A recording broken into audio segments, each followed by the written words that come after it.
A paz do Senhor, meus irmãos e amigos. Mais um domingo de escola bíblica e toda vez que eu penso em escola bíblica, eu me lembro do Sermão da Montanha, aquela discipulada de Jesus assentado sobre a campina, ouvindo Jesus falar sobre o reino de Deus. Que maravilha deveria ser esses momentos sentados. E não é diferente nos dias de hoje.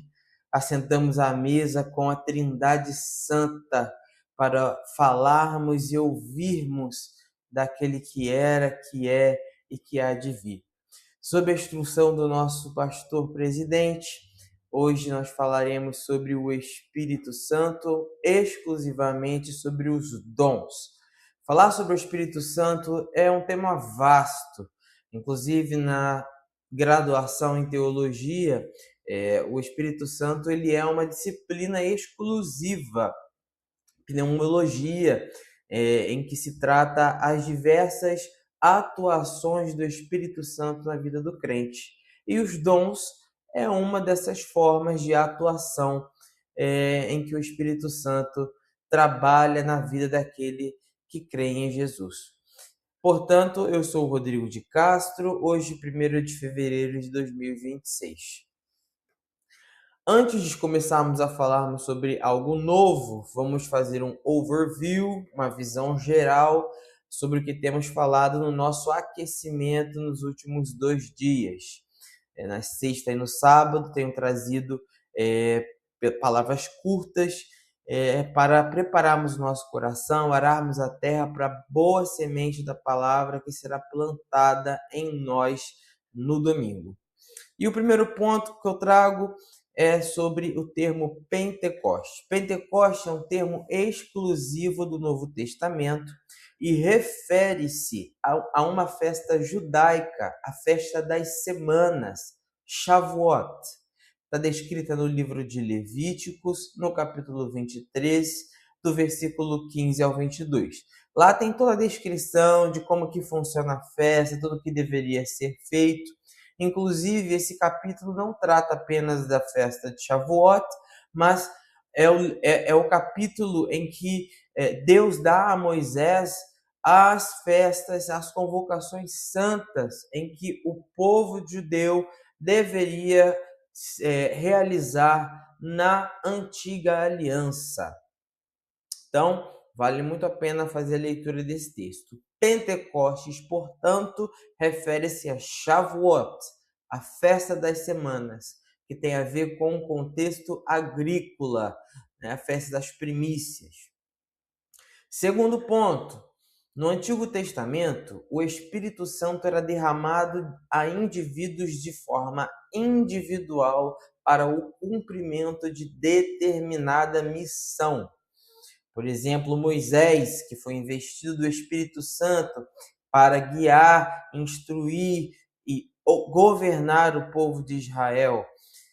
Os seus 70 auxiliares, que receberam também o Espírito Santo para auxiliarem no governo de Israel, os juízes de Israel, os profetas de Israel, todos eles foram investidos do Espírito Santo para o cumprimento de uma determinada missão durante esse tempo da antiga aliança.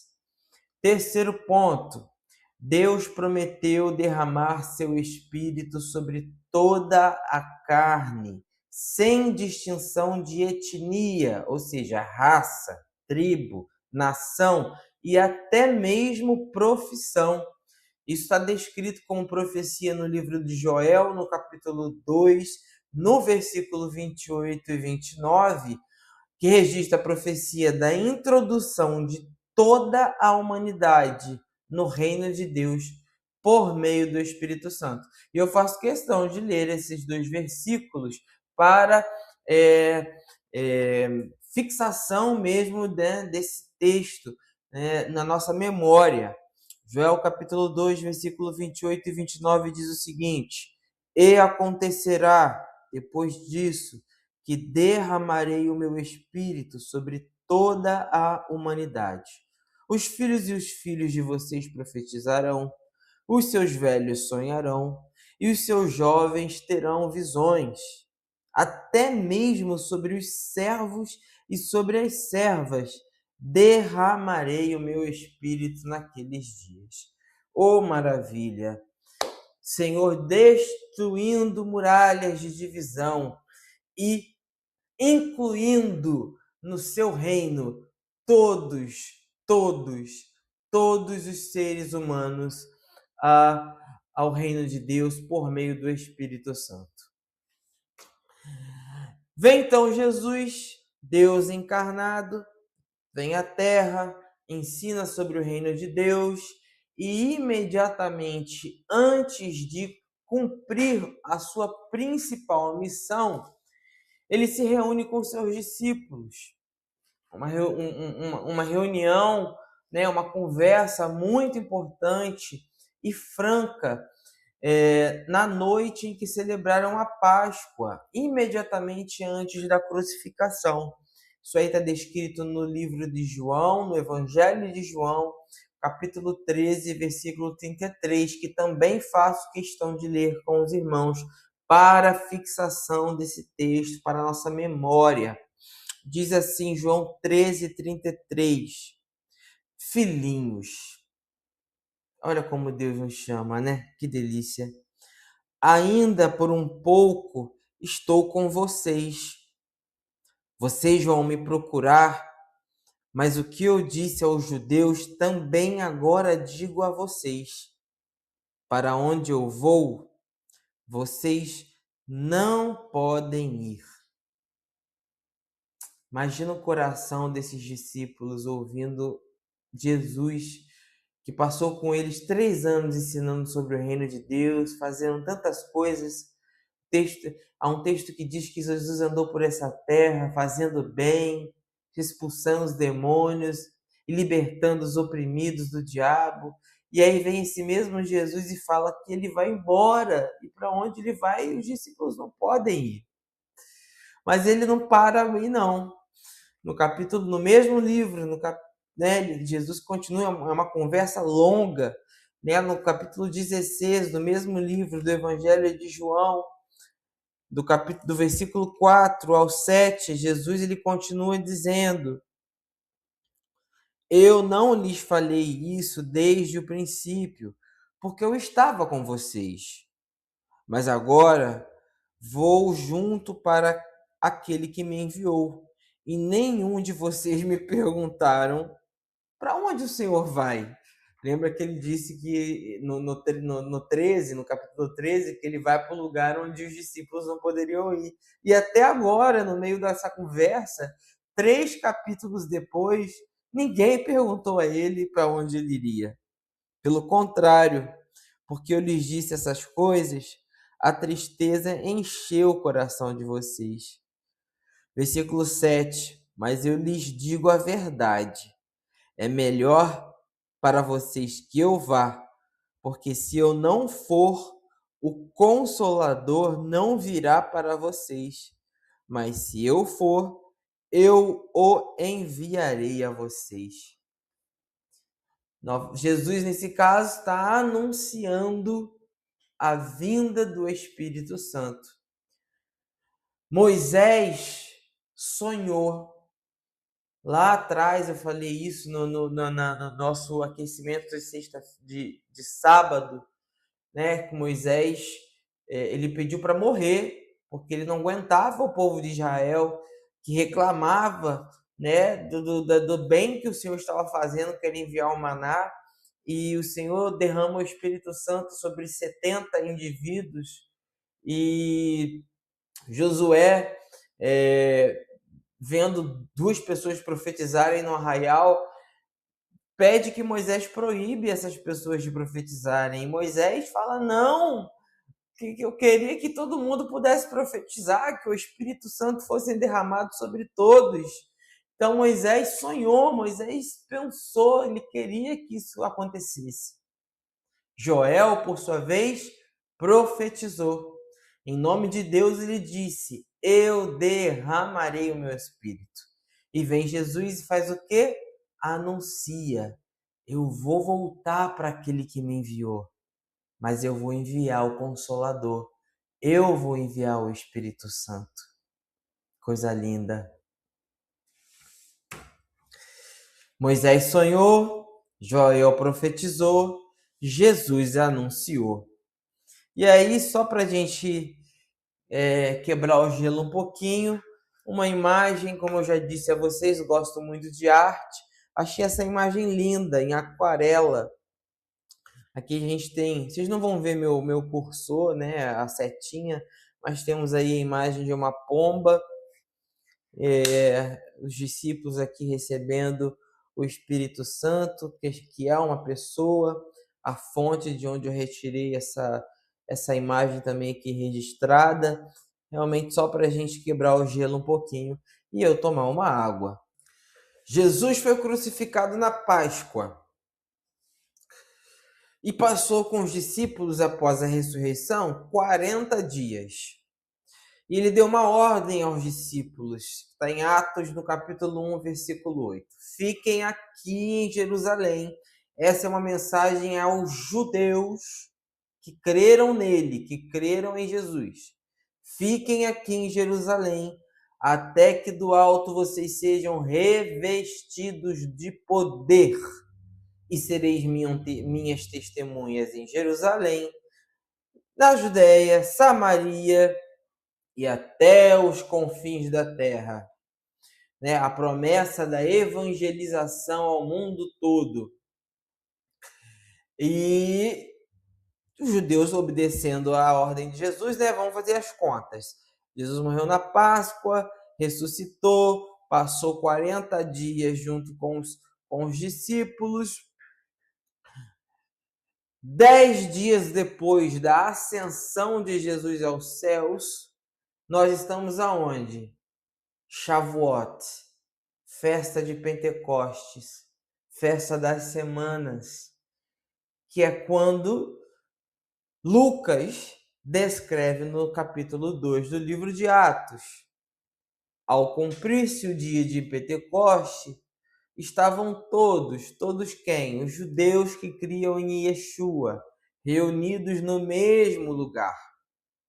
De repente, veio do céu um som, como de um vento impetuoso, e encheu toda a casa onde estavam sentados. E apareceram, distribuídas entre eles, línguas como de fogo, as quais pousaram sobre cada um deles. Todos ficaram cheios do Espírito Santo e começaram a falar em outras línguas, segundo o Espírito lhes concedia que falassem. Atos capítulo 2, do versículo 1 ao versículo 4. Aqueles que observaram, a gente tinha ali naquela época, né, a gente está falando de Israel, que nesse momento não era governo de Israel, né, nós estávamos falando sobre o governo de Roma no território de Israel, uma ocupação romana no território de Israel, e existia ali pessoas de todos os lugares, né, de outros países, de outras nações, que vinham a Jerusalém, seja para turismo, seja para... Enfim, era uma festa, Shavuot era uma festa de peregrinação. As pessoas se reuniam em Jerusalém, no templo, né, para celebrar o Deus de Israel. Então, tinha muita gente em Jerusalém nessa época. E muita gente que não era judeu. Então, aqueles que observaram fora da comunidade judaica pensaram estar presenciando algum tipo de embriaguez, que aquelas pessoas estavam fora de si por conta de alguma bebida. Então, Pedro se levantou no meio deles e disse: homens da Judéia, todos aqueles que habitam em Jerusalém, prestem atenção, escutem as minhas palavras. Essas pessoas não estão embriagadas, como vocês suponham, sendo esta a terceira hora do dia. pelo horário, né, pela contagem do tempo naquela época, se referia às 9 horas da manhã. Pô, não estava ninguém bêbado 9 horas da manhã. Mas o que eles estavam vendo, era o que foi dito pelo profeta Joel, que a gente já falou, a profecia de Joel. E aí Pedro cita aquela referência e explica àquelas pessoas que estão reunidas naquele lugar a que se referia essa profecia. Assim, a interpretação apostólica do dia de Pentecostes, desde o início, foi que ele era o cumprimento daquela declaração profética de Joel. Observem, de passagem, que aqueles que estavam reunidos naquela ocasião ali era para a festa judaica, crentes judeus, o Espírito Santo caiu no Pentecoste, todos os crentes judeus que estavam ali receberam essa capacitação por parte de Deus. Não foi por alguns que receberam e outros não. Não tem esse negócio de alguns que receberam, outros não. Todos os que criam em Jesus, judeus que estavam ali, receberam do Espírito Santo. E aí a gente começa a ver o que eu chamo de as muralhas começam a cair. Vou explicar o que é isso. Eu trouxe aí de novo aquele mapinha do aquecimento que eu trouxe lá da semana passada, né, de como era a divisão do governo romano na época de Jesus, né? Rapidamente, ao sul nós temos o que chamamos de Judéia, capital Jerusalém, ali tem Belém, onde nasceu Jesus. Nós temos no meio do caminho ali Samaria, que é um povo híbrido que havia se mesclado, né, casado, né, com o povo que não era judeu, e era uma raça meio híbrida e não tinha uma relação muito boa com os da Judéia, né? Os da Judéia eram os principais descendentes da tribo de Judá, né? Do povo de Judá, do reino de Judá, que se consideravam uma raça pura, né? Uma raça, os verdadeiros judeus. Mas ao norte nós temos os galileus, Galileia, com Nazaré ali, uma cidade que nem era tão popular assim, mas que temos longas histórias aí. Jesus era de Nazaré, Jesus é um galileu, e muitas coisas, né? O ministério de Jesus se cumpriu boa parte nessa região da Galileia. Temos Decápolis quer dizer 10 cidades. Jesus também, temos longas histórias aí de Jesus em Decápolis. E, enfim, isso aí era o contexto que nós tínhamos. O povo aí, todo mundo muito brigado, não tinha relação muito boa uns com os outros, mas por meio do Espírito Santo, o Senhor Deus começa a derrubar muralhas que separam o povo e começa a construir o seu povo, o Israel de Deus. Agora eu direi nesse ponto que o Pentecoste caiu sobre pessoas que já eram crentes, receberam o batismo com o Espírito Santo. E se a gente for observar o livro de Atos, ele é um livro escrito por Lucas que descreve o evangelismo, né, de diferentes povos, de diferentes pessoas, diferentes grupos de pessoas, fazendo, né, a grande comissão de Jesus e pregai, né, o evangelho a toda criatura, né? Não apenas sereis testemunhas em Jerusalém, na Judéia, Samaria, até os confins da terra. Assim, o livro de Atos traça o movimento missionário da igreja primitiva. Há duas coisas que eu quero que vejamos nesse ponto. Né? A primeira é que, neste momento da história redentiva, em termos da relação entre a comunidade judaica e outros povos, havia 4 grupos distintos de pessoas com os quais a Bíblia estava preocupada quanto ao lugar em que ocupava na história da redenção. Ou seja, o Senhor Deus estava trazendo redenção ao mundo. E existia grupo de pessoas, além dos judeus, em que essa redenção alcançaria. E que é quando onde eu digo que as muralhas começam a cair e Deus começa a construir o seu Israel, o Israel de Deus, né? Vocês sabem, né? Nós sabemos, na verdade, que o tabernáculo e o templo foram construídos de tal maneira que havia uma seção em que somente judeus podiam entrar. Mas havia também um átrio para os gentios. Lembrando, gentios não judeus. Judeus, judeu, gentio, qualquer pessoa que não era judeu. E assim por diante. Né? Eu falei isso no último aquecimento, que tinha no templo de Herodes o pórtico, o átrio, onde podia entrar os judeus. Existia a parte onde podia entrar os judeus homens, onde podia entrar as mulheres judias, onde podia entrar os sacerdotes e onde podia entrar o sumo sacerdote. Eles eram assim, bem divididos, né? Cada um no seu quadrado. Mas os 4 grupos de pessoas com os quais o livro dos Atos se ocupa são os judeus, que são aqueles que creram em Yeshua, que a gente vê lá descrito em Atos 2.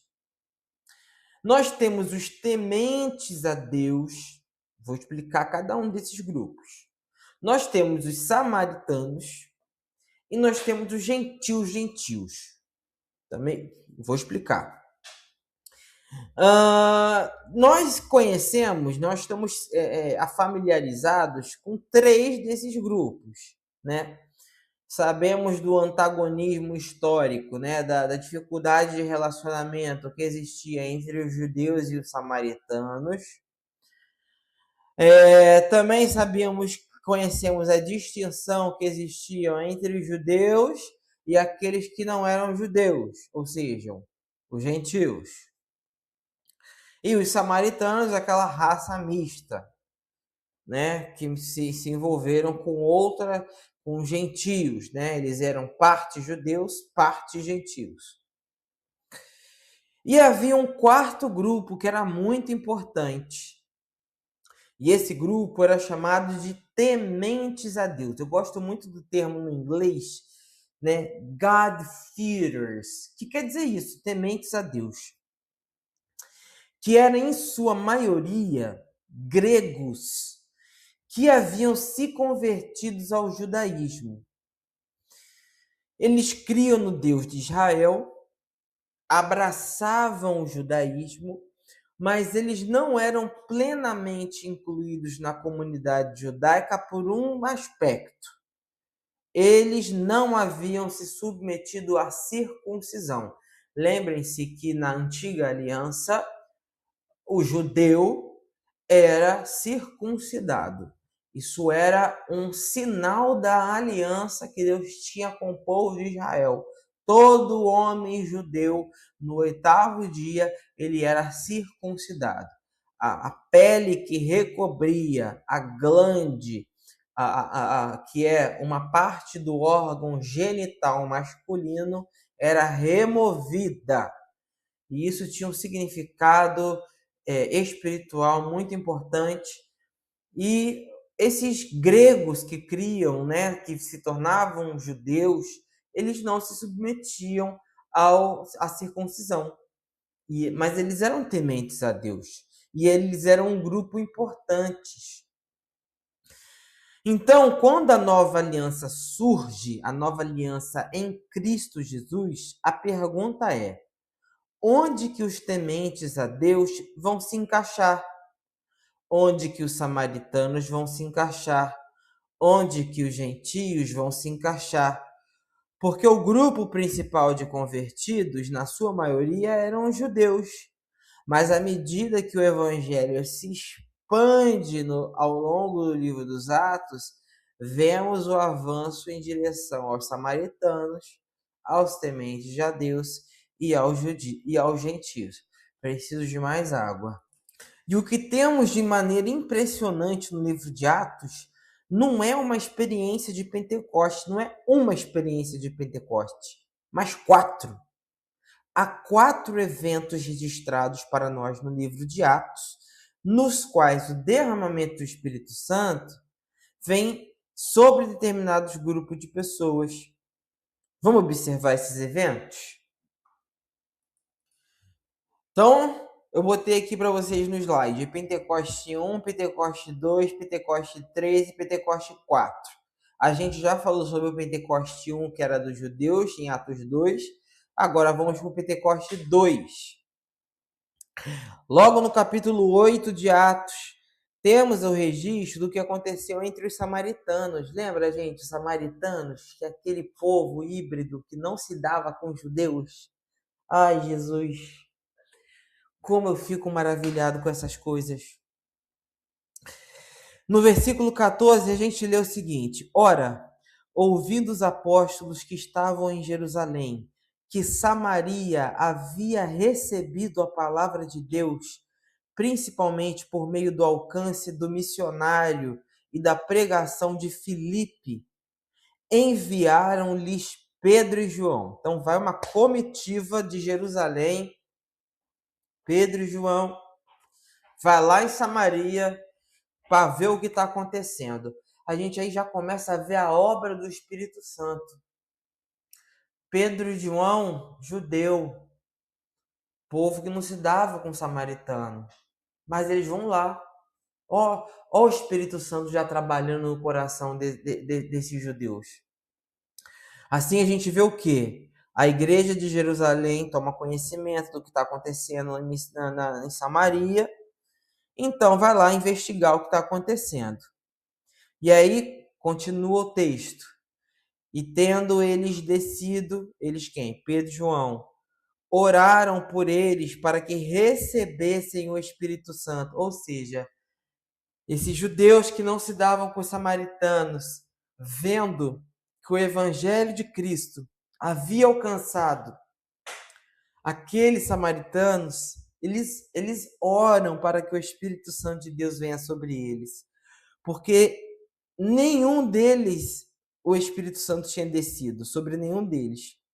Eles apenas haviam sido batizados em nome do Senhor Jesus, que é o batismo das águas. Então lhes impuseram as mãos e receberam o Espírito Santo. O que a gente tem aí? Um mini Pentecoste entre os crentes samaritanos. Eles receberam o batismo nas águas, mas não haviam recebido o batismo do Espírito Santo até que Pedro e João lhes impusessem as mãos. Que maravilha! Olha Deus derrubando muralhas e construindo o seu povo. Avançando ainda mais, fomos para o 10º capítulo de Atos. A gente vai agora para o 3º Pentecoste, Pentecoste 3. Temos o registro do encontro de Pedro com Cornélio e os God-fearers, que são quem? Os tementes a Deus, aqueles gregos convertidos ao judaísmo, mas que não foram circuncidados.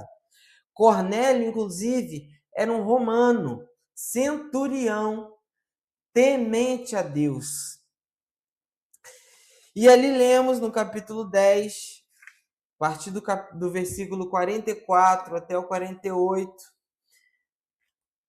nós temos uma reunião. Pedro foi lá até a casa de Cornélio E, inclusive, eu falei isso lá na aula presencial, né? Foi um download do céu, algo que o Espírito Santo, só o Espírito Santo pode trazer, né? A gente prepara o estudo, mas o Espírito Santo traz revelações para a gente, né? Coisa nova, para que a gente possa edificar o corpo de Cristo. E o que o Espírito Santo de Deus trouxe ao meu coração naquele momento foi sobre o motivo da reunião, né? Pedro vai se reunir na casa de Cornélio. E o motivo dessa reunião, se nós formos ler o capítulo 10, antes mesmo, né, do versículo 44, lá no versículo 34, na verdade, quando Pedro, né, se reúne na casa de Cornélio, ele não se reúne para falar de Paulo, que estava lá falando com os gentios, pregando para os gentios. Ele não se reúne para falar da roupa dos irmãos. Ele não se reúne para falar da liderança de Jerusalém. Ele não se... Nossa, olha o que aconteceu com aquele irmão. Você viu o que aconteceu com a... Não, não, não, não, não, não, não, não, não. Pedro vai para a casa de Cornélio para falar de coisa santa, para falar do Evangelho de Cristo. E aí o Espírito Santo de Deus logo falou comigo: o que a gente está falando nas nossas reuniões, quando nós nos reunimos com os nossos irmãos? Nós gostamos de nos reunir como na casa dos irmãos, não é verdade? A igreja primitiva se reunia para fazer discipulado. E nós gostamos de se reunir, de ir para a casa dos nossos irmãos em Cristo, né? Fazer as nossas reuniões para comermos, né? Nós gostamos de comer, crente não tem vício, então come. E aí o Espírito Santo berrou no meu coração: o que nós estamos fazendo nas nossas reuniões caseiras? Quais são os motivos das nossas conversas quando nós nos reunimos? Porque nesse momento Pedro se reúne com Cornélio, sabe para quê? Para pregar o evangelho. Vai lá ler capítulo 34 do capítulo 10 do versículo do livro de Atos, do 10 ao 42. Pedro vai testemunhar o que ele viu, o que ele vivenciou enquanto ele viveu com Cristo. E olha que interessante. E aí, a partir do capítulo 44, enquanto Pedro ainda falava estas palavras, que palavras? O testemunho que ele estava dando de Jesus. Nos versículos anteriores, o Espírito Santo caiu sobre todos os que ouviam a palavra. Presta atenção. Pedro não impôs as mãos sobre aqueles que estavam ouvindo, não. Enquanto Pedro testemunhava, o Espírito Santo de Deus caiu sobre eles. Meus irmãos, o que Deus não pode fazer nas nossas reuniões, se nós nos reunirmos nas casas para falarmos das coisas santas de Deus? O que o Espírito Santo, o que Deus não pode fazer, não pode derramar sobre as pessoas, se nós não chamarmos até mesmo os não crentes, vamos chamar os não crentes para fazer uma comidinha, vamos chamar os não crentes para, né, enfim, as irmãs que se reúnem aí para falar de revista, fazer suas vendas, enfim, aproveitar a oportunidade para testemunhar de Jesus, o que Jesus, o que Deus não pode fazer no nosso meio, nas nossas reuniões. E o meu desejo é que o Espírito Santo convença a você, a nós como crentes no Senhor, a fazer reuniões semanais nas nossas casas, para falarmos do Evangelho de Cristo, para, na verdade, às vezes nem falar, o objetivo oficial nem ser esse, né? Fazemos reuniões para outras coisas, para fazer uns jogos, né? Para nos divertirmos um pouquinho e aproveitarmos a oportunidade de testemunharmos de Jesus. E aí pensa, daqui a pouco tá todo mundo marchando, sendo cheio do Espírito Santo. Aleluia! Oh, meu Deus, que maravilha! Que maravilha, que maravilha, que maravilha. Eu tô maravilhado, irmão. Eu tô aprendendo tanto quanto vocês.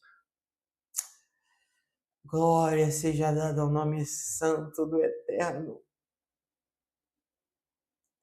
Glória seja dada àquele que era, aquele que era e aquele que há de vir. Se esteja presente nas nossas reuniões, Santa Trindade. Nós queremos a sua presença nas nossas reuniões. A tua palavra diz que dos céus o Senhor nos contempla. Esteja presente, Senhor, nas nossas reuniões. Porque diz a tua palavra que onde tiver 2 ou 3 reunidos em seu nome, tu ali vai estar. E és tu quem concede o Espírito Santo. E nós precisamos tanto do teu Espírito. Nós precisamos tanto do teu Espírito Santo para nos capacitarmos, para nos regenerar, para fazer de nós nova criatura, para nos capacitarmos para a obra, para dar-nos o dom do Espírito. Vem, Senhor. Vem sobre as nossas reuniões. Vem, Senhor. Converte nossos corações. Faz outra vez como tu fizeste nos dias antigos. Como tu fizeste no tempo da igreja primitiva. Faz outra vez. Nós te queremos, Senhor. Nós te amamos. Nós exigimos a tua presença. A tua presença santa. A tua presença gloriosa. Aleluia.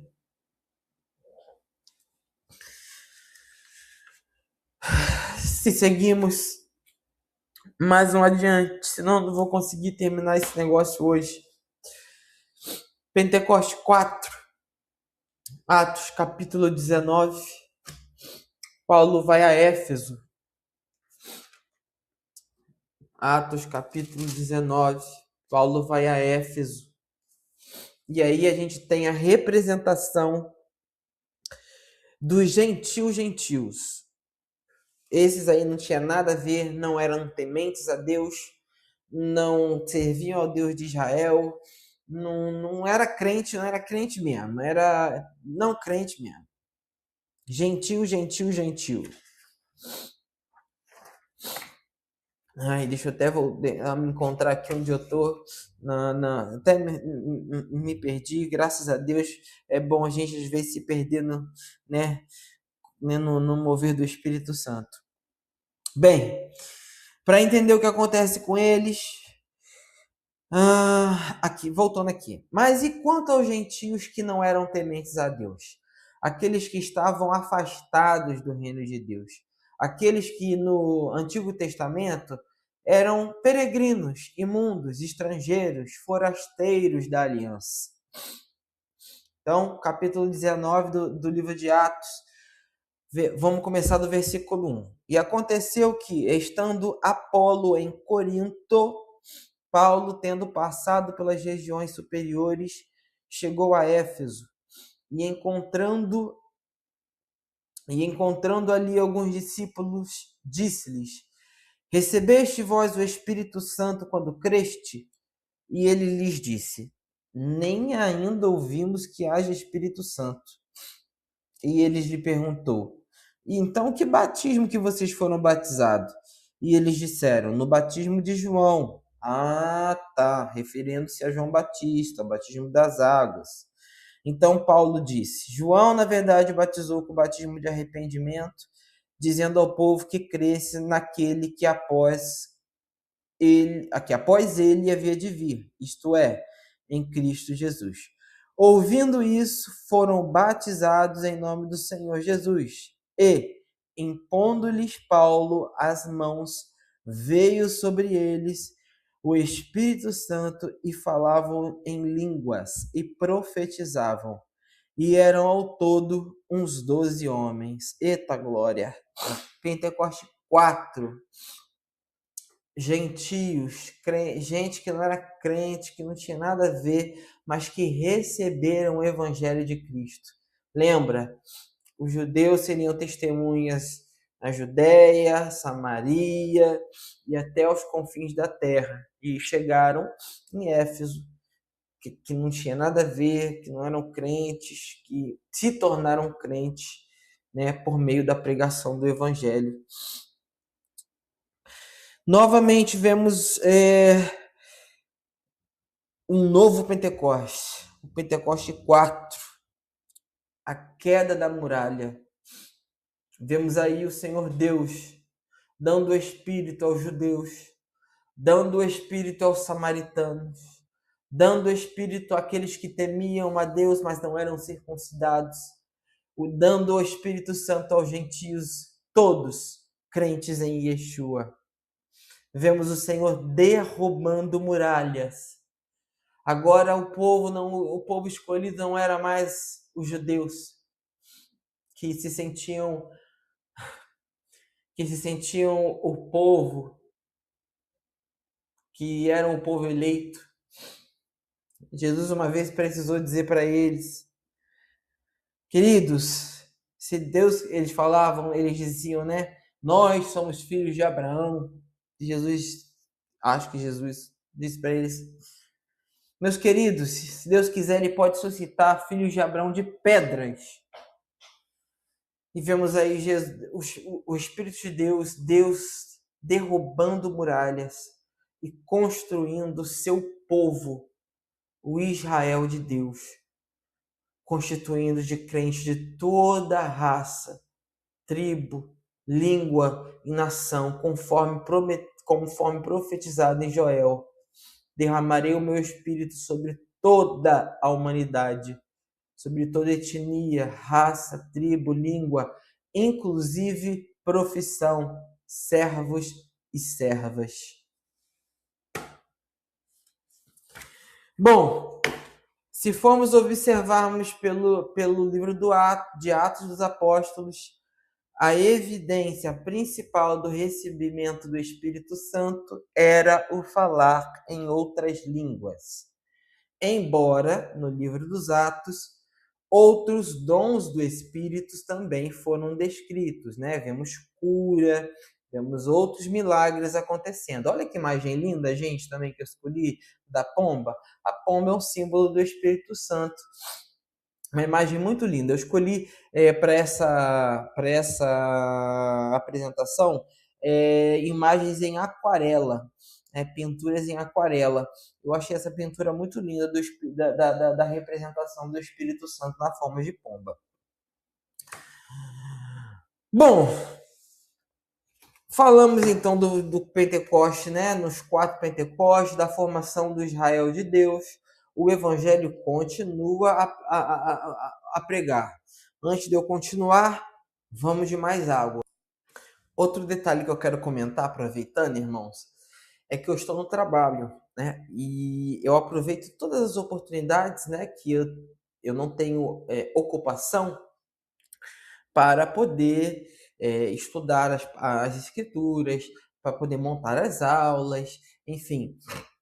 Como eu já venho comentando, eu não tenho computador, eu não tenho aparelho, e eu aproveito o que eu tenho aqui, que não tem me trazido problemas, para poder, enfim, gravar as aulas e fazer tudo que eu tenho que fazer para a escola bíblica. E eu quero lembrar você, se você puder me ajudar, se você sente que está sendo abençoado pelo dom de Deus na minha vida, me ajuda, irmãos, a comprar. Eu estou negociando com meu irmão, inclusive, a gente precisa sentar para conversar com calma, ele quer passar o notebook dele, e a gente vai negociar aí uma forma de eu receber esse notebook. É um notebook de boa qualidade, ele quer fazer por um valor e uma forma de pagamento que para mim, né, vai ser bem como é que eu vou dizer, possível. Então, me ajudem. Eu peço a vocês essa ajuda. Vamos continuar, portanto.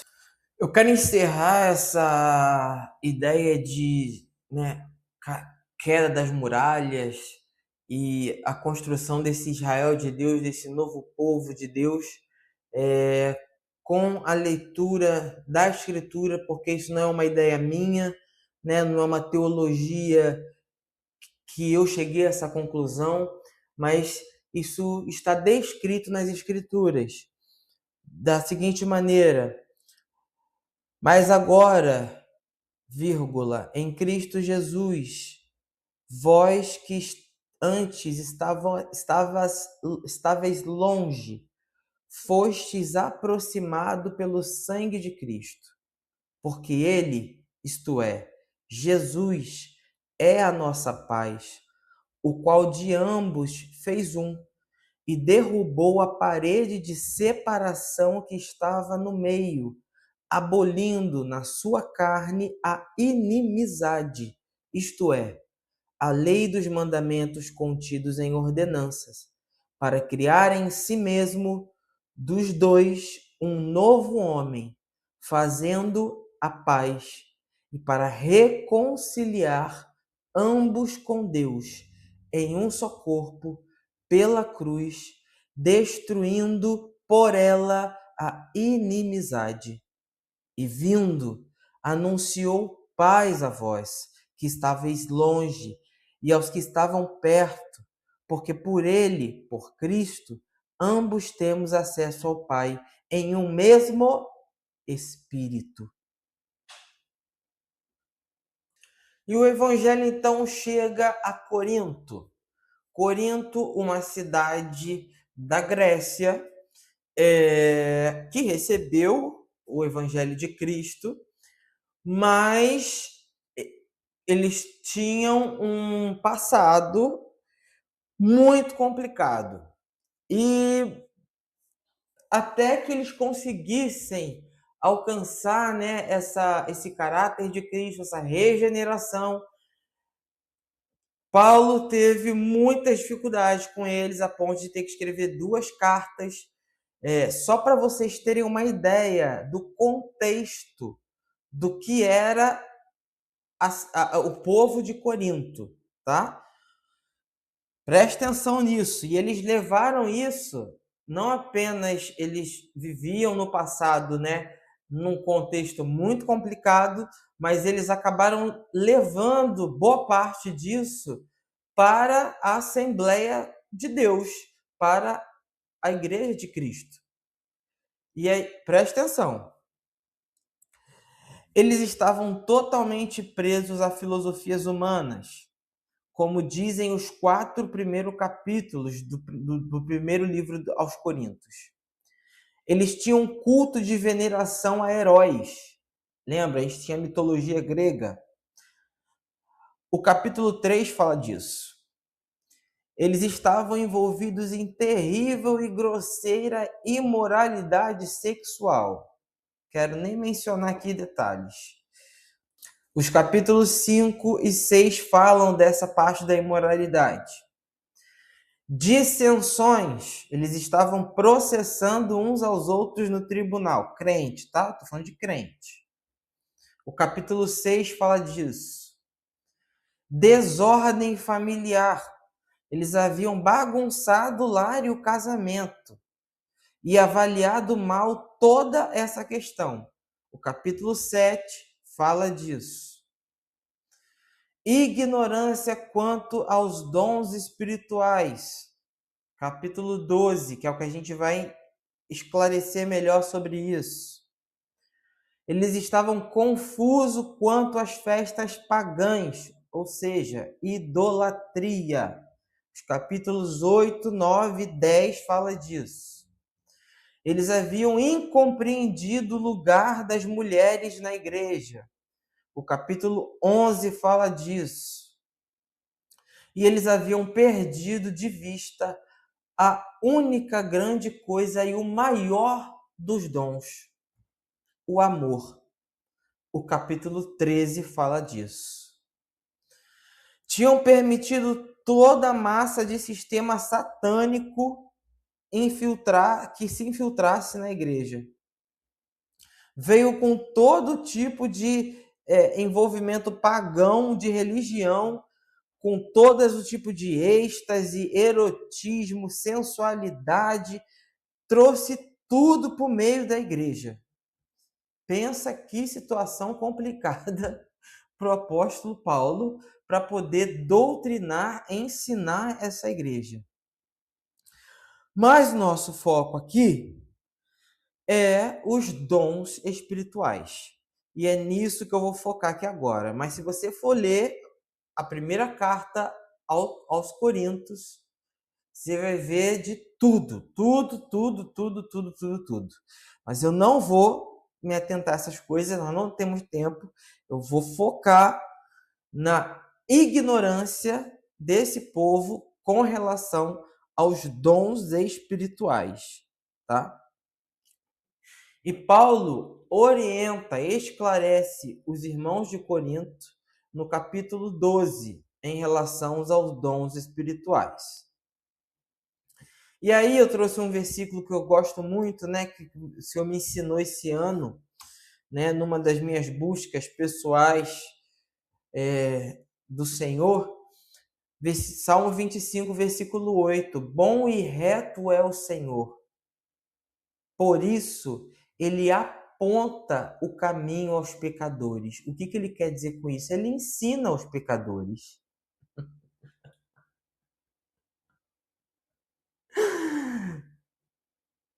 Não tem como não se emocionar com um negócio desse, gente. Eu falei até lá no ensino de hoje que eu sou chorão, irmãos. Não esquenta com isso, não. Porque às vezes eu tô chorando, não tô chorando de tristeza, não. Eu tô chorando de emoção. Pela misericórdia tão grande do nosso Deus. Bom e reto é o Senhor. E Ele ensina o caminho aos pecadores. A gente não tem desculpa, não, gente. Jesus quer nos ensinar, o Pai quer nos ensinar. Ele sabe que a gente precisa de ser ensinados, que nós somos pecadores, e Ele nos aponta, Ele nos ensina o caminho certo. E é isso que Ele faz, por meio do apóstolo Paulo. Essa imagem aí que eu achei, nem é do apóstolo Paulo, eu acredito que o apóstolo Paulo, eu acho que ele já estava bem mais velho na época que ele escreveu essa carta aos Coríntios, mas eu achei essa imagem bonita, falei, bom, eu vou botar essa imagem mesmo, do apóstolo Paulo escrevendo a carta aos Coríntios, tendo que lidar com toda aquela situação que eu expliquei a vocês antes. Mas vamos para o nosso foco, que são os dons do Espírito. Antes da gente falar sobre isso, preciso esclarecer que os dons do Espírito não se trata de questões naturais ou aprendidas. Por exemplo, uma pessoa que vai estudar engenharia civil, ele vai aprender, né, cálculo, vai aprender sobre materiais, ele vai aprender, né, todos os detalhes técnicos e teóricos e práticos de como se construir um edifício. Ele aprendeu isso. Dons do Espírito não se aprende, não é natural, tá? São capacitações sobrenaturais, além do natural. Se não foi concedido pelo Espírito Santo, é manipulação. E não duvide, gente, isso existe no nosso meio. Lembra lá na época de Moisés, na época das 10 pragas, que Deus enviava as pragas e Faraó tinha lá seus magos que tentavam lá manipular, né, e fazer lá o que Moisés, o que Deus, né, fazia. Existe manipulação no nosso meio também. Tem que ficar esperto com isso. Então, se não é concedido pelo Espírito Santo, tá? Sobrenatural, é manipulação. Ponto. E quais são os esclarecimentos que Paulo dá aos Coríntios em relação aos dons espirituais que nós precisamos compreender?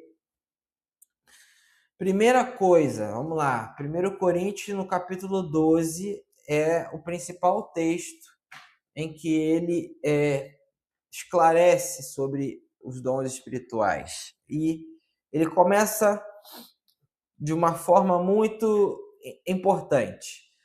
E é muito óbvio, né, a gente compreender que quando a gente está fazendo alguma coisa errada, quando a gente está fazendo alguma coisa que não é o correto, isso é falta de informação, é ignorância, é falta de conhecimento.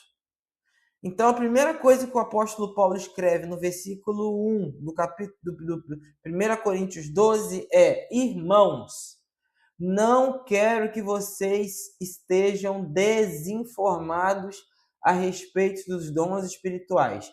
Eu estou usando a nova versão atualizada, Nova Almeida atualizada. Em outras versões mais comuns, né, mais clássicas, o texto diz: eu não quero que vocês sejam ignorantes com relação aos dons. Ignorância, gente, quer dizer falta de conhecimento, tá? É só isso. Então, Paulo ele vai dizer: não quero que vocês sejam desinformados, vocês precisam entender, serem esclarecidos com relação aos dons, porque vocês vêm de um meio muito confuso, vocês estão trazendo isso para o meio da igreja e não está dando certo. Vamos entender, vamos esclarecer o que são os dons, o que é o mover do Espírito Santo no nosso meio. A igreja de Corinto estava completamente fora do controle, excessivamente empolgada com os dons espirituais, eles adoravam isso. Pensa, eles vêm de um meio que eles viviam em êxtase, enfim, todo tipo de loucura, e, enfim, sem ignorância. Esse versículo tem uma enorme importância. O simples fato de você entrar numa igreja onde os dons do Espírito estão em operação não significa que eles estejam sendo exercidos de maneira correta ou bíblica. Porque a igreja de Corinto era extremamente envolvida com os dons do Espírito, mas não funcionava nesses dons de maneira bíblica nem correta. Por isso, Paulo dedica tempo repreendendo os abusos e pelas coisas que estavam acontecendo.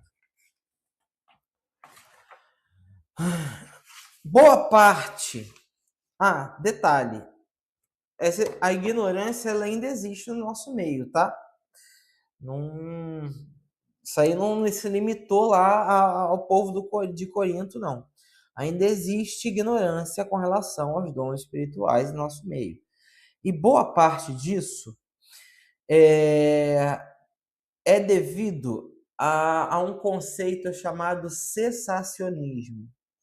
Segundo ponto aí que a gente está vendo no nosso slide. Preciso de água, gente. Então, cessacionismo, gente, é um conceito que existe no meio cristão, nos dias de hoje, inclusive, em que o indivíduo acredita que os dons do Espírito, alguns, tá? Não são todos, não, deixaram de funcionar em algum ponto da igreja primitiva. Em que ponto específico este? Quando o cânon bíblico se encerrou. O que é o cânon bíblico? Quando os textos bíblicos sagrados, né, que foram definidos como texto bíblico, foram definidos. A igreja ela não definiu os textos bíblicos, ela apenas reconheceu. Nessa época, né, nós tínhamos a igreja Apostólica, a Igreja de Roma, né? Foram eles que definiram os textos que eram sagrados e os textos que não eram sagrados. E esse grupo, né, os que são os cessacionistas, eles entendem, eles compreendem que quando o último apóstolo morreu e se encerrou o último texto bíblico, alguns dons do Espírito deixaram de funcionar na igreja, como o dom da profecia, entre outros dons, tá? Então, eu acho que parte da confusão que existe no meio da igreja por conta da ignorância dos dons vem por conta dessa doutrina, da doutrina do cessacionismo, que está sendo pregada aí, né, principalmente pelos nossos irmãos calvinistas. Nem todos calvinistas são cessacionistas, mas boa parte deles são adeptos da doutrina do cessacionismo. Nós cremos que os dons do Espírito, nós pentecostais, são funcionais para os dias de hoje, todos, tá?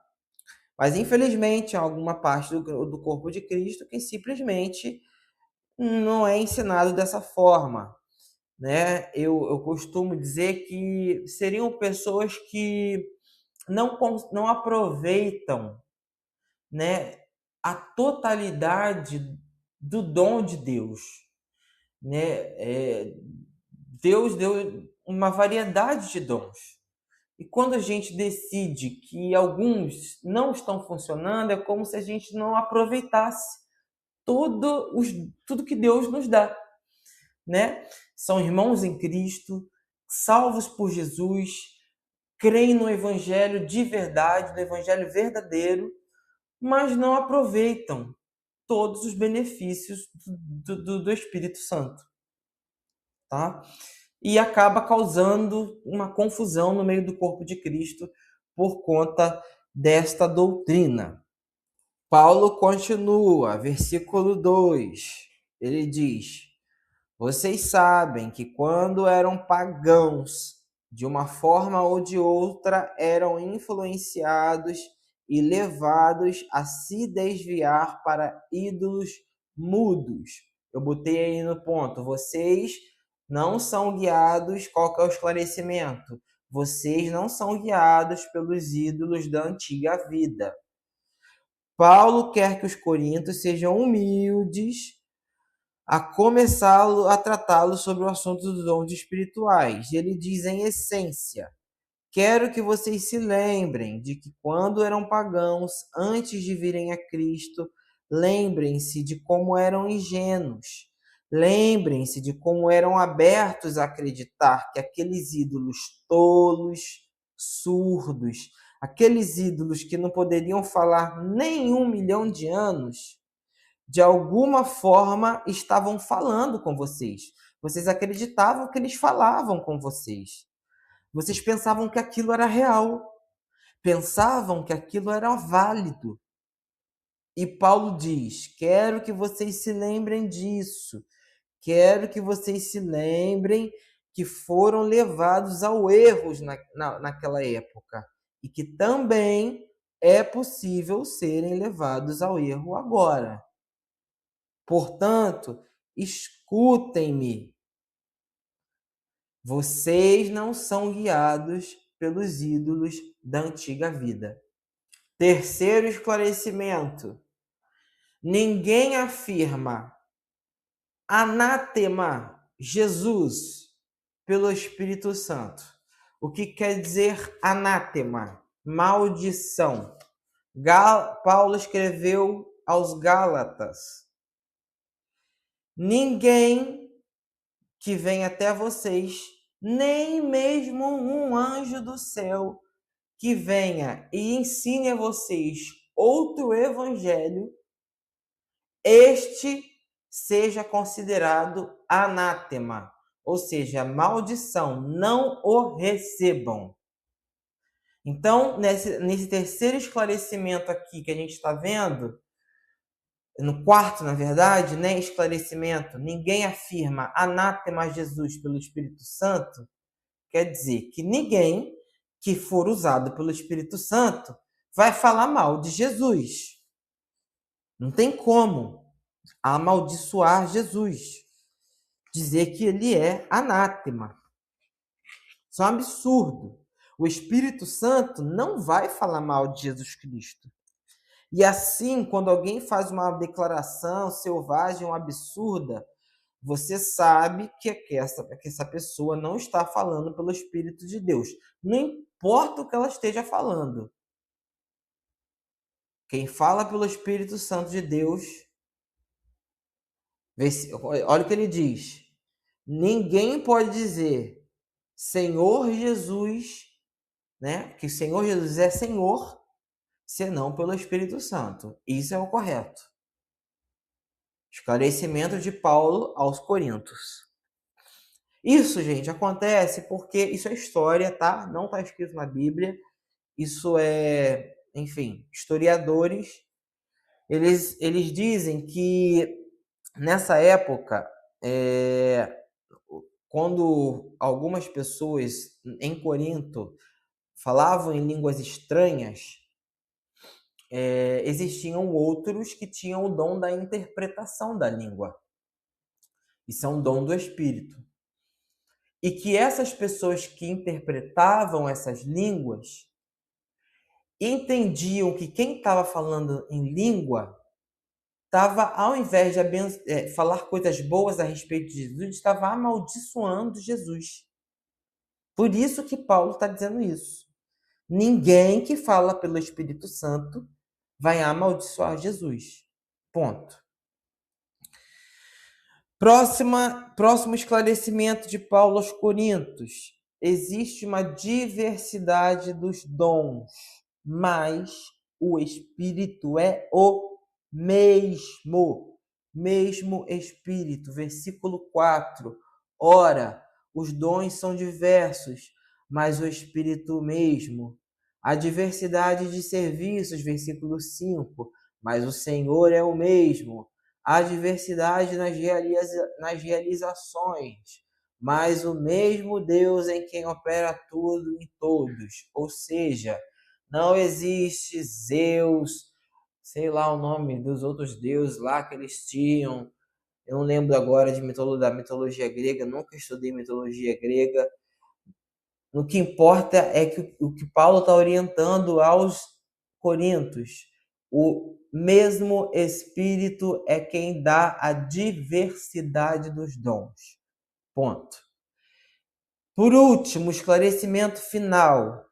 Finalidade dos dons. Edificação. Versículo 7.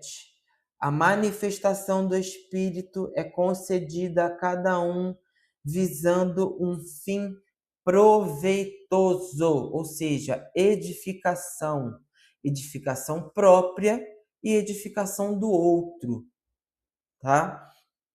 Ninguém que vai ser usado com o dom do Espírito Santo vai causar destruição da outra pessoa, vai afastar a pessoa de Jesus, vai fazer qualquer coisa que não atraia essa pessoa a Jesus. É para edificação do corpo de Cristo, edificação própria e edificação do corpo de Cristo. Ponto. Esse é o objetivo, tá? Edificação, serviço.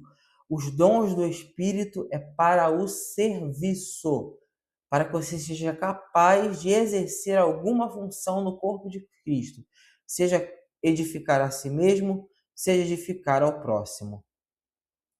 E caminhando para o final, Paulo vai listar os dons, tá? Isso aí agora a gente consegue compreender rapidamente. Alguns precisam de maior esclarecimento, outros menos, mas olha essa imagem, gente, adorei essa imagem, né, de algum apóstolo aí pregando e a chama acesa sobre a cabeça de cada um deles, né, como línguas repartidas, como de fogo. Adorei essa imagem, muito boa. Mas vamos lá.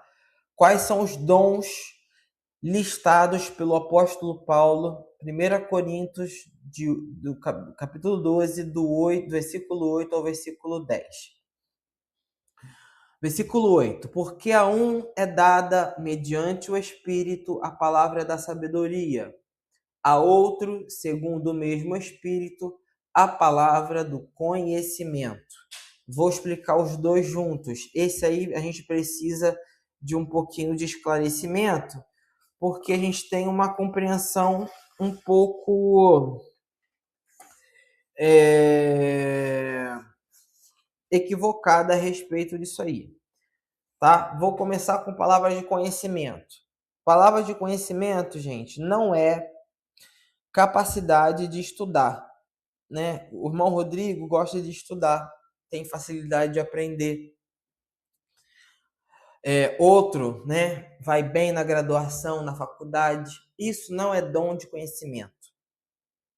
Dom de conhecimento é o que nós conhecemos como dom de revelação, tá? O que é isso? A capacidade, o Espírito Santo de Deus revela o que passa na mente do outro. E,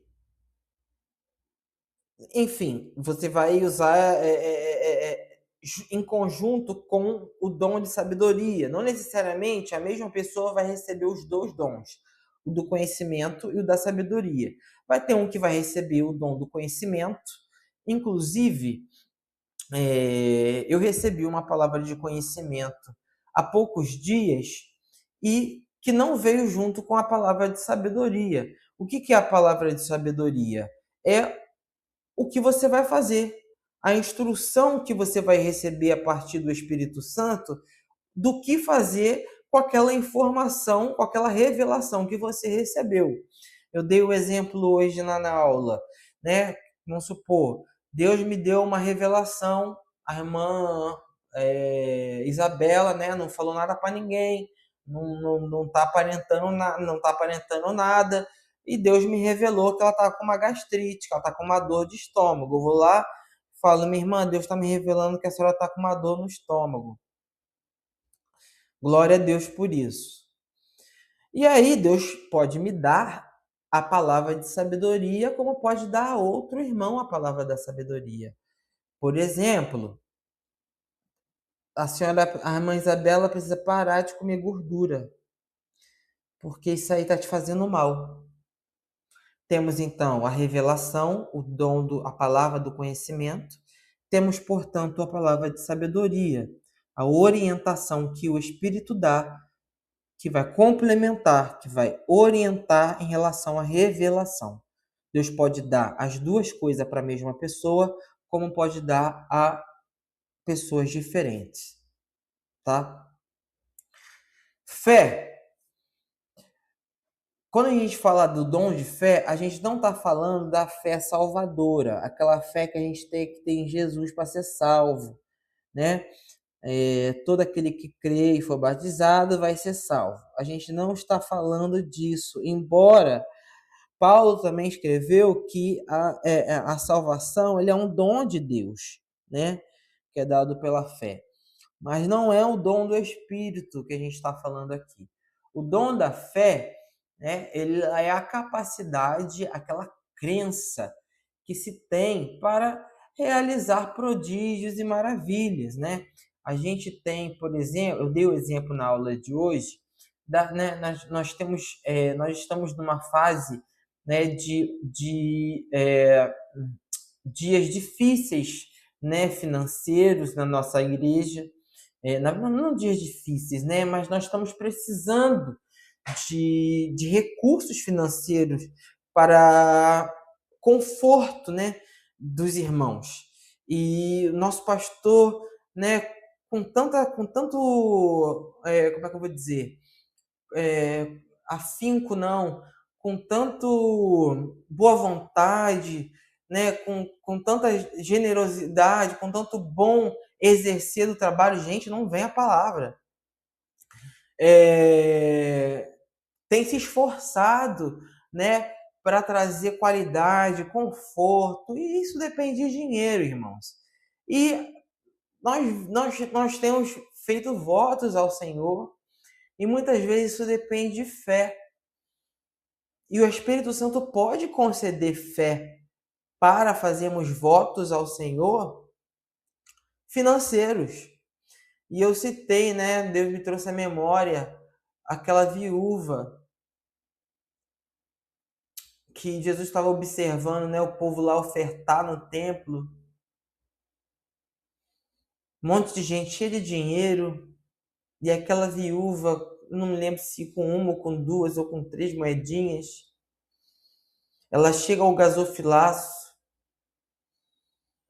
e ela entrega tudo que ela tinha. Tudo.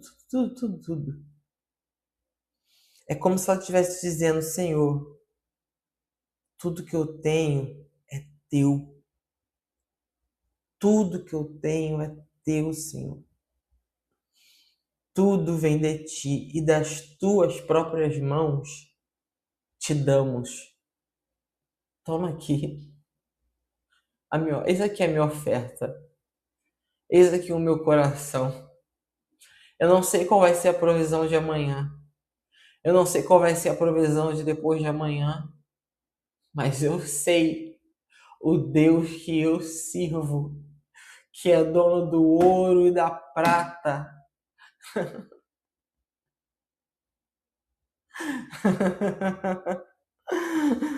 Eu quero lembrar o versículo completo, mas eu não lembro agora.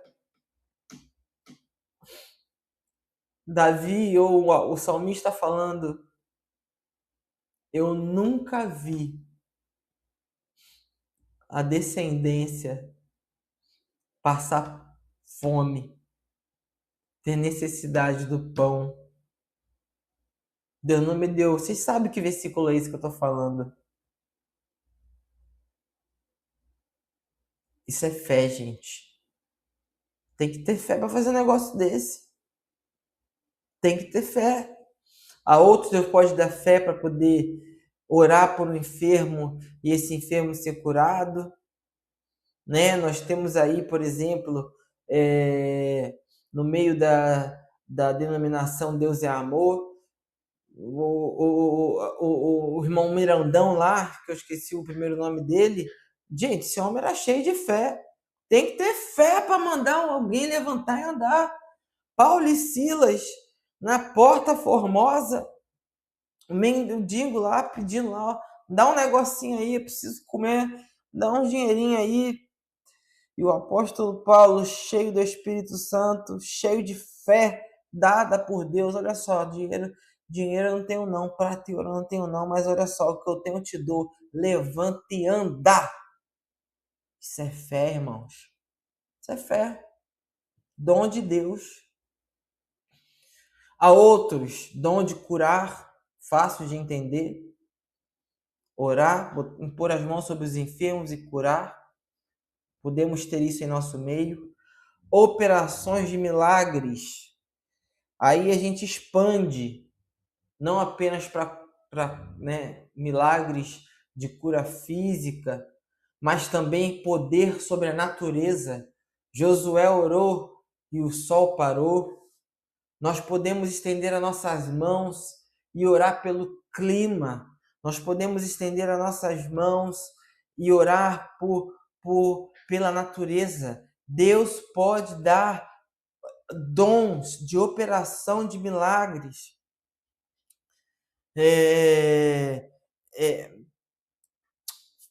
Pedro e os discípulos estavam lá no barco. De repente eles olham: que isso? É um fantasma? Não, era Jesus vindo. Não, sou eu, sou Jesus. Ah, mas se tu é Jesus mesmo, faz com que eu ande sobre as águas. Jesus, então tu vem, ué. Pode vir. Pedro caminhou sobre as águas. Aí nós temos a operação de duas dons do Espírito. Fé de Pedro. O Espírito concedeu a ele fé para ele pisar e andar, né? Porque a água A água, você não vai andar sobre a água, né? A água não é água, não é algo firme, né? Se você querer andar sobre a água, você vai afundar. Temos aí o dom da fé, mas também temos o dom da operação de milagres. Deus teve poder sobre a natureza. Jesus fez com que a água mudasse a sua constituição física, as suas moléculas que ali eram... adoro física, gente. Que são ali... não é mole, né, o termo certo, né? As moléculas são muito separadas uma das outras. Isso faz com que elas estejam num estado líquido, se tornem num estado sólido. Isso é operação de milagre. Poder sobre a natureza também. Além dos milagres, né, de cura física. Profecia. Falar em nome de Deus. Assim diz o Senhor.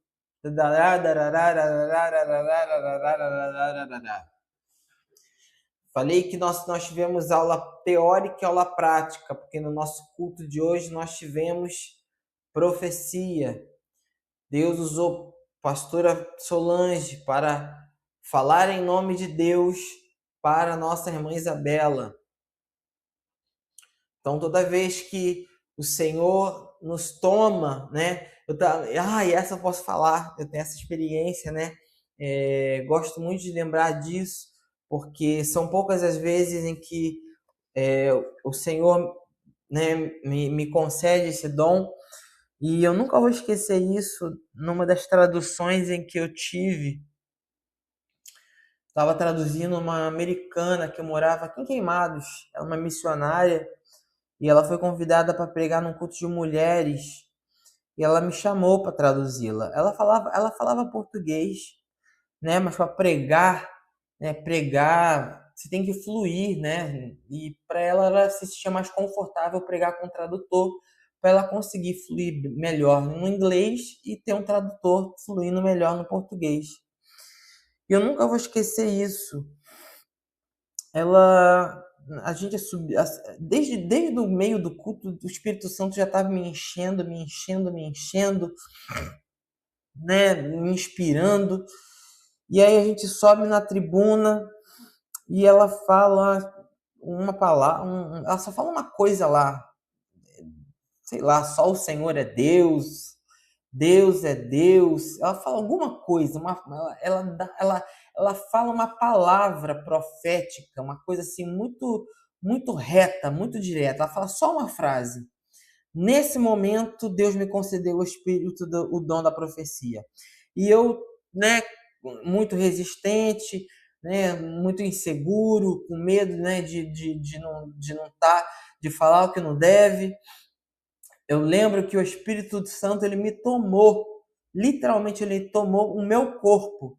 A pastora da igreja estava atrás, sentada no púlpito, e o Espírito tomou o meu corpo em direção a ela, e eu resisti, eu voltei, falando em línguas, voltei e não queria ir até ela, né? A pastora da igreja, entregar uma profecia para a pastora da igreja, lá me segurando, mas o Senhor é o Senhor do meu corpo, né? Embora o espírito do profeta é sujeito ao profeta, eu seguro até onde dá. Eu sei o Senhor que eu sirvo, eu sei o Deus que eu sirvo. Pois dei lugar ao Espírito Santo, voltei-me para trás, a pregadora entendeu que era Deus quem estava me usando, né? E quando a palavra diz que quando um profeta fala, o outro se cala. E ela, né, se silenciou, e Deus, né, me usou em profecia para entregar algo para a pastora da igreja.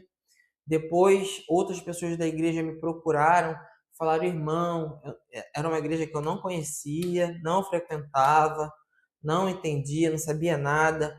Depois os irmãos vêm me procurar: irmãos, para me confirmar, né, irmão, Deus te usou, realmente, né, nós precisávamos ouvir essa palavra, e enfim, nunca vou esquecer isso, porque quando Deus nos usa, né, principalmente no meu caso, que não sou usado com o dom de profecia com frequência, é algo que deixa a gente surpreso.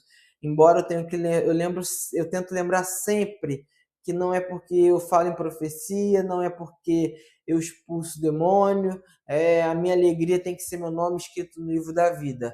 Mas a gente fica maravilhado quando, né, o Espírito Santo nos concede esse dom.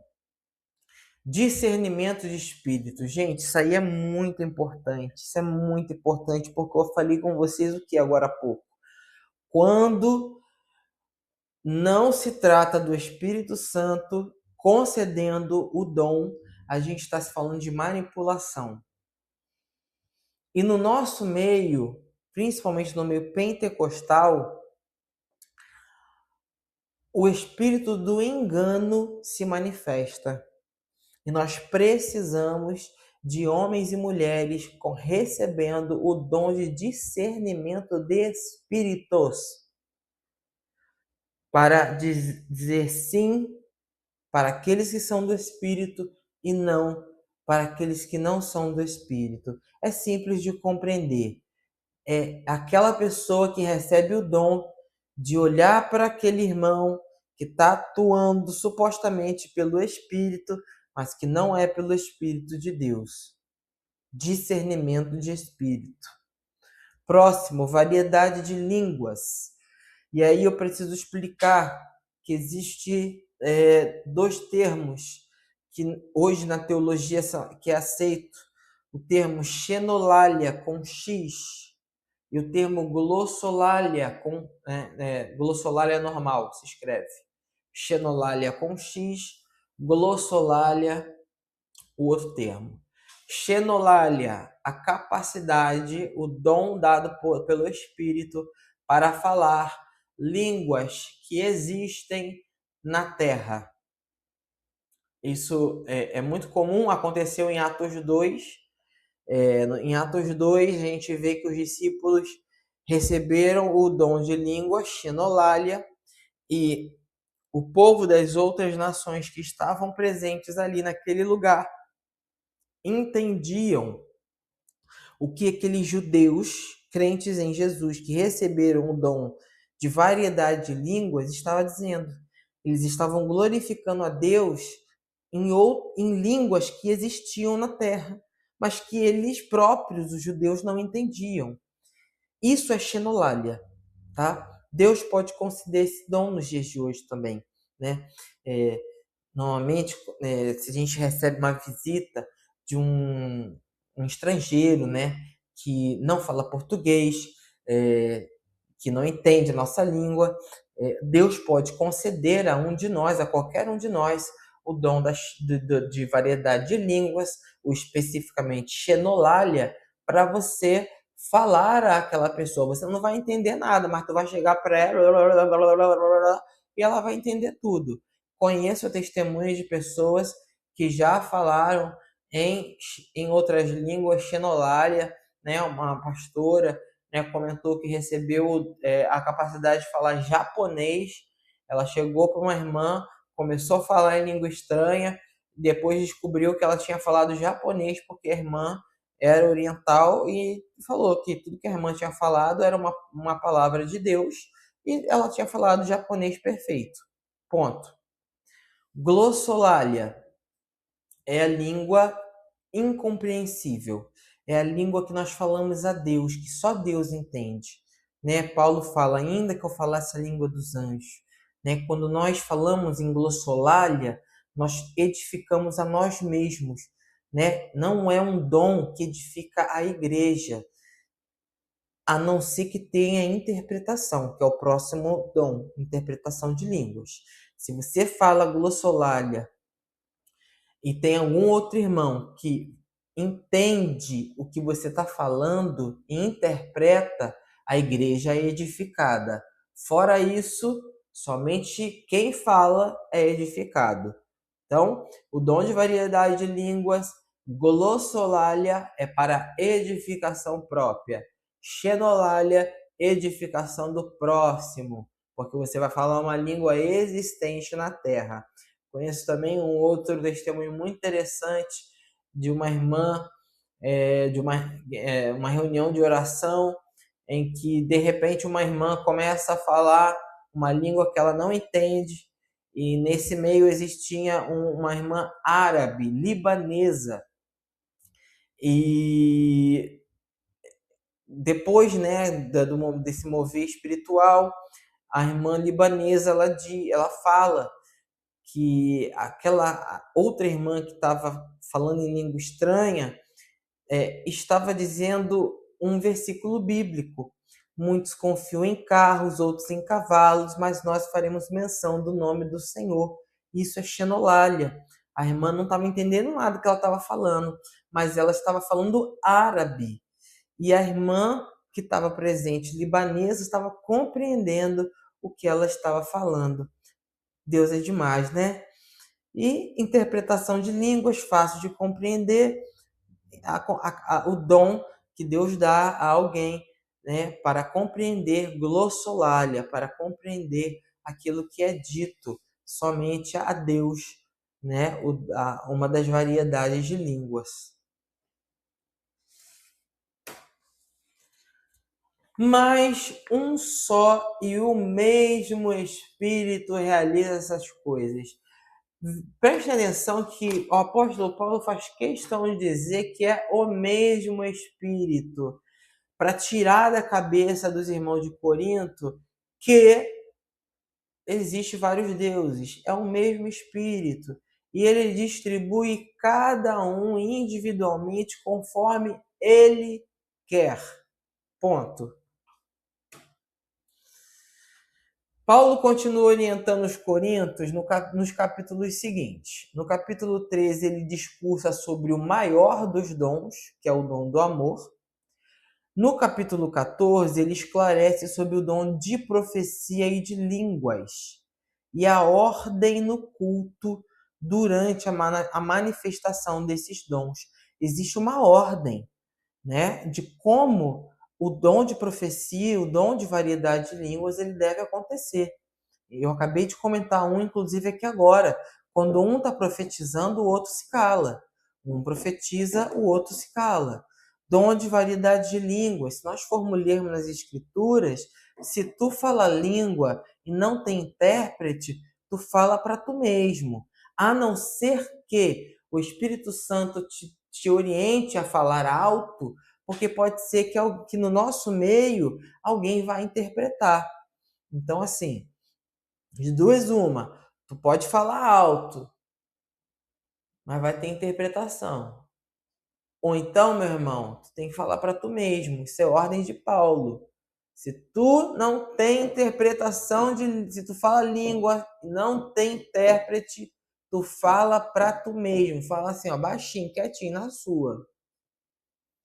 Profecia, um fala, o outro se cala. E Deus pode usar vários profetas, né? Usar um, depois usar outro. A gente tem nossa igreja, graças a Deus, somos bem, precisamos ser orientados com relação a isso, né?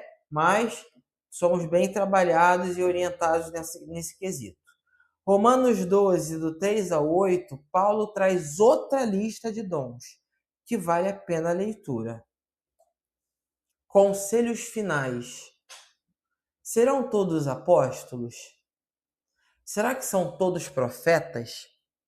Será que são todos mestres ou operadores de milagres? Todos têm dons de curar? Todos falam em línguas? Todos têm o dom de interpretar línguas? Entretanto, procurem com zelo os melhores dons. Isso é Paulo aos Coríntios, no capítulo 12, versículo 29 ao 31. Entretanto, procurem com zelo os melhores dons. Muito obrigado. Que esse ensino seja entesourado, ou seja, que ele seja um tesouro em nossos corações. Melhor do que ter o conhecimento é praticá-lo. Deus abençoe vocês. Tenham uma ótima semana.